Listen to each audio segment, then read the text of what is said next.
요한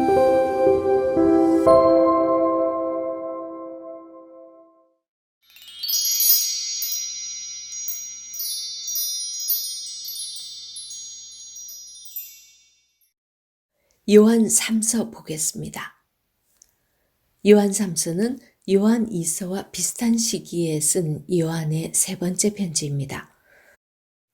교회의 리더자이자 요한의 사랑하는 친구 가이오에게 쓴 개인적인 편지같이 보입니다. 하지만 가이오가 교회 내에서 성도들을 어떻게 굳게 세워야 할지를 고민하고 있기 때문에 공동체적 주제를 다룹니다. 당시 순회 전도자들을 도와주고 그들을 잘 대접한 신실한 일꾼 가이오와 데메드리오를 칭찬하고, 그리고 순회 전도자들을 악한 말로 비방하고 교회에서 내어 쫓기까지 한 디오드레베를 본받지 말라고 하면서 사도 요한은 속히 방문할 계획이라고 합니다. 요한 3서의 주요 내용은 주의 이름을 위해서 순회 전도자들을 잘 대접하고 악한 것을 본받지 말고 선한 것을 본받자라고 권면을 하고 있습니다. 요한 3서의 구조를 보면요. 1절에서 인사를 합니다. 그리고 2절에서 12절이 본문이나 마찬가지인데 이 본문이 세 단락으로 나눠지고 있습니다. 2절에서 4절은 가이오와 형제들, 그리고 5절에서 10절은 가이오와 디오드레베, 그리고 11절에서 12절은 가이오와 데메드리오에 대해서 얘기하고 있죠. 그 다음 13절에서 15절은 끝인사를 하고 있습니다. 요한 3서의 내용을 잠깐 살펴보겠습니다. 요한 2서와 마찬가지로 이름을 밝히지 않고 장로라고 말한 것은 수신자와의 사이가 장로라고만 해도 잘 알 수 있는 사이라는 거 말씀드렸어요. 이제 내용을 잠깐 살펴보겠습니다. 1절에서 3절의 말씀을 비추어 볼 때 이 가이오는 사람들에게 인정받는 사람이고 장로에게 사랑받는 자라는 것을 짐작할 수 있습니다.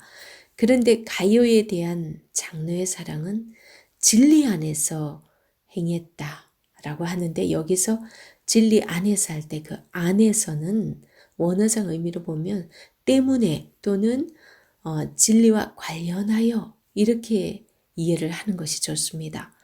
그러면 장로는 진리로 인해서 가이오를 사랑한다라는 그런 의미가 되겠죠.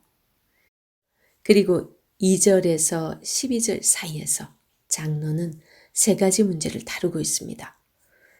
2절에서 4절은 가이오와 형제들 얘기했죠. 그 다음에 5절에서 10절은 가이오와 디오드레베, 그 다음에 11절에서 12절은 가이오와 데메드리오, 이렇게 얘기를 나누고 있는데요. 가이오와 형제들에 대해서는 장로는 가이오가 어떤 상황에서든지 진리에 성공하고 진리에 건강한 사람이 되기를 기도하고 가이오가 다른 문제에도 잘 되기를 기도합니다. 한마디로 가이오가 진리에 건강하여서 진리를 위해 인생 전체를 사용하는 그런 사람이 되기를 기도하고 있다고 합니다. 우리가 누군가를 정말 사랑한다면 그 사람이 하나님께 귀하게 쓰임받기를 기도해야 되겠다는 생각이 들죠.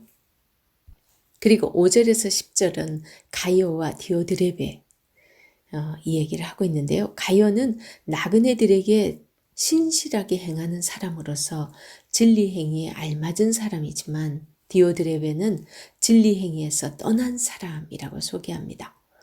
가이오가 행한 일은 바로 사랑이었기에 순회 선교사들이 그를 칭찬하였다고 합니다. 그리고 6절에 그들을 전송하면 좋으리도다 이런 표현을 쓰고 있거든요. 그들을 전송하면 이게 무슨 뜻이냐면요. 그들의 그 여장을 갖추어 주면 좋겠다 이런 의미예요. 그러니까 이 순회 전도자들은 주로 이방인들에게 복음을 전하는 사람들인데 그들은 어떤 사례를 받는 게 없었어요. 그래서 아주 힘들었습니다. 그래서 그들이 쓸 물질을 준비해 주고 필요한 것들을 준비해 주는 그런 역할을 해주면 참 좋겠다. 그러면서 권면하고 있는 거예요. 그 7절의 말씀도 이는 그들이 주의 이름을 위하여 나가서 이방인에게 아무것도 받지 아니함이라. 이 그들이라는 것은 순회 전도자들을 얘기하는 거죠. 그리고 8절에서 그러므로 우리가 이 같은 자들을 영접하는 것이 마땅하니 이는 우리로 진리를 위하여 함께 일하는 자가 되려 함이라.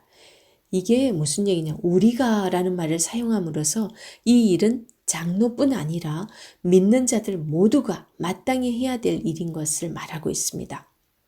오늘날 선교비를 후원하는 일이 바로 그런 일이 되겠죠. 그리고 9절에서 10절 보면요. 내가 두어 자를 교회에 썼으나 그들 중에 으뜸되기를 좋아하는 디오드레베가 우리를 맞아들이지 아니하니 그러므로 내가 가면 그 행한 일을 잊지 아니하리라. 그가 악한 말로 우리를 비방하고도 오히려 부족하여 형제들을 맞아들이지도 아니하고 맞아들이고자 하는 자를 금하여 교회에서 내쫓는도다. 이렇게 얘기합니다. 아마 이 편지 요한 3서를 쓰기 전에 다른 교회에 또 그런 순회 선교사들을 잘 부탁한다라는 그런 편지를 썼던 것 같아요. 하지만 그런 그 교회 그 사람들 중에서 적대적인 반응을 했던 사람들이 있었던 거죠. 그 중에 디오드레베와 같은 그런 동조하는 그런 사람들이 있었는데 그 순회 전도자들을 박대하고 그리고 그들을 핍박했다라는 것. 더구나 또 그 순회 전도자들을 도우려고 하는 사람까지도 이렇게 막 박해를 하고 했다는 거죠. 그리고 11절에서 12절 여기에서는 사랑하는 자 가이오에게 또 다른 한 인물 데메드리오를 소개하면서 선을 행하는 자는 하나님께 속하고 악을 행하는 자는 하나님을 보지 못했다고 말을 합니다. 그러면서 우리의 행위를 통해서 하나님과의 인격적인 관계 형성이 된다라는 것을 지금 얘기해 주고 있죠. 그러면서 데메드리오는 모든 일의 증거를 받았고 진리 자체의 증거를 받았다고 그렇게 말을 합니다. 그러면서 가이오도 데메드리오를 인정하는 그런 신자였다고 합니다. 그렇게 말하면서 가이오의 길이 지금 가이오가 이렇게 순회 전도자를 접대하고 하는 그런 하나님의 일에 함께하는 이런 일에 혼자가 아니라 데메드리오 같이 또 이런 사람도 있다. 그러니까 우리 함께 하나님의 일에 동력하지 않겠니? 그러면서 그 일을 감당해 달라고 부탁을 하는 거죠. 그리고 13절부터 이제 15절 끝인사를 하는데요. 이 장로는 편지를 마무리하면서 가이오의 교회를 방문할 계획이라고 합니다. 장로가 방문하려는 이유는 가이오에게 확신을 주기 위함이었다고 봅니다.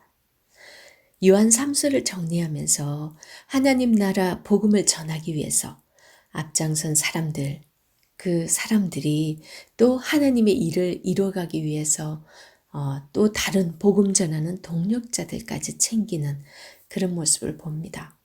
그래서 성도들에게 그들을 좀 잘 챙겨주라고 그렇게 독려하는 모습이 오늘날 선교사님들을 돕기 위해서 목회자들이 그들을 소개하고 성도들에게 선교원금을 좀 해줄 것을 독려하는 모습과 너무나 비슷하게 느껴집니다.